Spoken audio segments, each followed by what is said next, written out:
पहले ये तय करो कि वफादार कौन है। पहले ये तय करो कि वफादार कौन है, फिर वक्त ही बताएगा गद्दार कौन है। जो समाजवादी पार्टी में गद्दार थे वो सब चले गए, अब समाजवादी पार्टी में सब निष्पक्ष और ईमानदार लोग हैं। बड़े प्यारे मोहन की क्या बात करी जाए, वो तो कैसे मुख्यमंत्री बन गए हैं ये सबको पता है। और अखिलेश जी अपने बल पे यहाँ उत्तर प्रदेश के अंदर जनता ने उनको मुख्यमंत्री बनाया है। और मोहन यादव को किसने बनाया है? आरएसएस के लोगों ने, भाजपा के लोगों ने बनाया। आरएसएस के लोगों ने, भाजपा के मुख्यमंत्री हैं।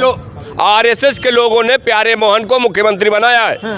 अगर वो अपने को मुख्यमंत्री हैं, मैं मानता हूं, लेकिन उत्तर प्रदेश के अंदर किसी एक यादव बाहुल्य क्षेत्र में भाजपा अपना बुद्ध जिता करके दिखवा दे तो हम समझेंगे प्यारे मोहन यादव जो है मुख्यमंत्री हैं वहाँ के। अब पार्टी की आंख में आंख डालकर अगर कोई आज बात कर सकता है तो समाजवादी पार्टी का एक एक पदाधिकारी, एक एक कार्यकर्ता और समाजवादी पार्टी के राष्ट्रीय अध्यक्ष, ईडी हो, सीबीआई हो, जितने उनकी ताकत है वो लगा ले। समाजवादी पार्टी ने कभी इनसे डरी है न डरेगी। नमस्कार, मैं वीरू और आप देख रहे हैं काकोरी दंगल। इस वक्त मैं लखनऊ में मौजूद हूं कि अल्पसंख्यक की बड़ी बैठक थी, लोगों से बातचीत करने का प्रयास करेंगे। आज अल्पसंख्यक की बड़ी बैठक थी, क्या मैसेज आएगा? आप लोग किस बैठक कर रहे हैं? देखिए, समाजवादी अल्पसंख्यक सभा के प्रदेश अध्यक्ष जनाब शकील नदवी साहब के निर्देश पर और समाजवादी अल्पसंख्यक सभा लखनऊ के जिला अध्यक्ष के नेतृत्व में समाजवादी जिला कार्यालय पर समाजवादी अल्पसंख्यक सभा की एक बैठक आयोजित की गई। और इस बैठक में जितने भी समाजवादी अल्पसंख्यक सभा के पदाधिकारी जिला स्तर पर बनाए गए हैं उनको सबको मनोनयन पत्र देने के लिए आज इस बैठक का आयोजन किया गया था, जिसमें प्रदेश कार्यकारिणी के आमंत्रित सदस्य जो हैं अकरम बबलू जी थे। मैं स्वयं शकील नदवी साहब ने मुझे कहा था कि आपको जाना है, और समाजवादी अल्पसंख्यक सभा के जो जिला अध्यक्ष हारून अजीज साहब की इस टीम को हर्षावर्धन करने के लिए और पूरी तरीके से 2024 के लोकसभा का ये चुनाव आ रहा है, इसमें पूरी तरीके से पीडीए समाजवादी पार्टी के राष्ट्रीय अध्यक्ष जनाब अखिलेश यादव साहब के नेतृत्व में उत्तर प्रदेश के अंदर 80 लोकसभा सीटें हैं, इनमें पूरी तरीके से पीडीए काम करेगा। और इंडिया गठबंधन पीडीए 2024 में लोकसभा में जीत करके और केंद्र में सरकार बनाने का काम किया जाएगा, जिसमें उत्तर प्रदेश के अंदर सबसे ज़्यादा महत्वपूर्ण जो है वो समाजवादी पार्टी और पीडीए है। अखिलेश जी के नेतृत्व में उत्तर प्रदेश के अंदर चुनाव लड़ा जाएगा। लगातार जो विपक्ष के नेताओं पर ईडी है, सीबीआई लगातार सरकार का शिकंजा कसा हुआ है, क्या लग रहा है समाजवादी लोग डरेंगे कि मुकाबला करते रहेंगे ऐसे ही? भारतीय जनता पार्टी की आंख में आंख डालकर अगर कोई आज बात कर सकता है तो समाजवादी पार्टी का एक एक पदाधिकारी, एक एक कार्यकर्ता और समाजवादी पार्टी के राष्ट्रीय अध्यक्ष, ईडी हो, सीबीआई हो, जितने उनकी ताकत है वो लगा ले। समाजवादी पार्टी ने कभी इनसे डरी है न डरेगी। अखिलेश जी की तो ये सोच है कि बिहार में 40 और 80 120 हराओ और भाजपा भगाओ। अच्छा। इस नारे के तहत हम लोग चुनाव में जा रहे हैं। बीजेपी ने अपना गठबंधन तो नेताजी और मजबूत कर लिया। देखिए, कर आरएलडी के एक विधायक को मंत्री बना दिया, ओम प्रकाश राजभर को मंत्री बना दिया।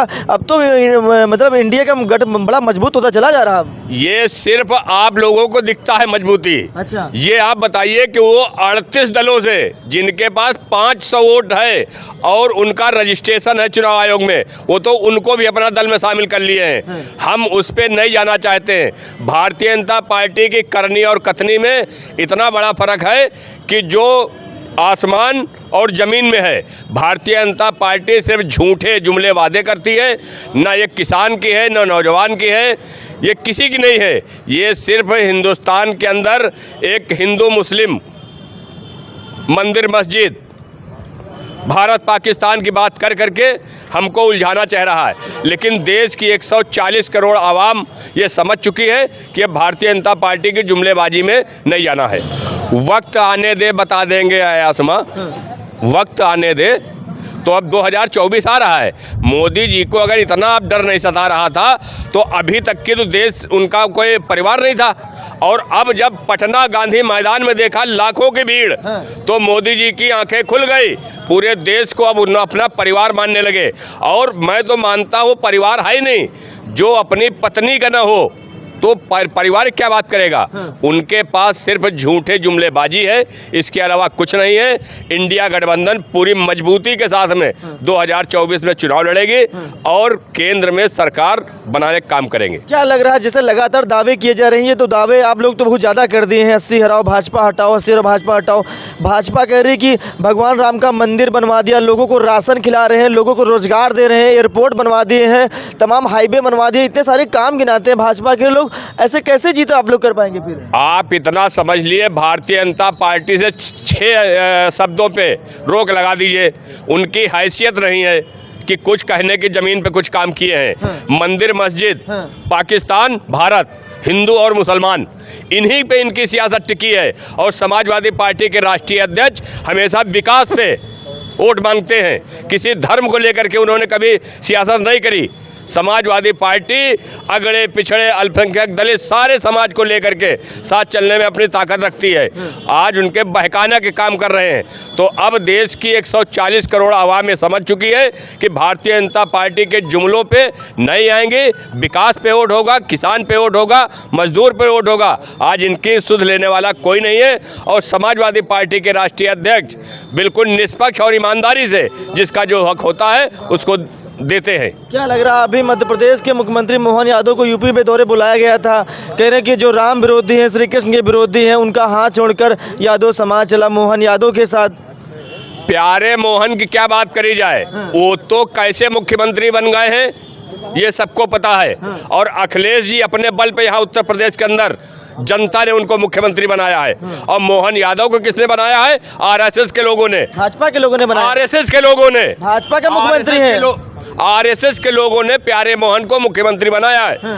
अगर वो अपने को मुख्यमंत्री हैं, मैं मानता हूं, लेकिन उत्तर प्रदेश के अंदर किसी एक यादव बाहुल्य क्षेत्र में भाजपा अपना बूथ जिता करके दिखवा दे तो हम समझेंगे प्यारे मोहन यादव जो है मुख्यमंत्री हैं वहाँ के। अच्छा, समझ रहे हैं? वो अपने बल पे नहीं बने हैं, वो किसी की अभी लखनऊ आए पे बने हुए हैं। और उनकी ये हैसियत और क्षमता नहीं है कि अपनी मर्जी से, मैं आपके चैनल बड़ी जिम्मेदारी से कह सकता हूँ, जैसे अभी तेजस्वी यादव ने कम से कम हजारों लोग यूपी के लोगों को बिहार में रोजगार दिया।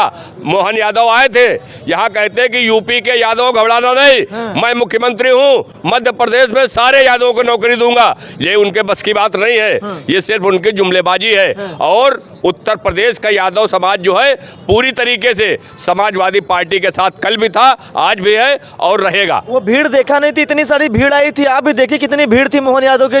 भीड़ कौन थी? आप ही ने वहां का वीडियो चलाया था भैया। आपने हजारों लोगों से पूछा था तो सारे यादव कह रहे थे मैं तो घूमने निकल रहा था तो देखने के लिए चला आया, लेकिन वोट अखिलेश यादव जी को सारे लोग कह रहे थे। वहां पर पंडित जी भी थे, कैस्थ जी भी थे, लाला जी भी थे।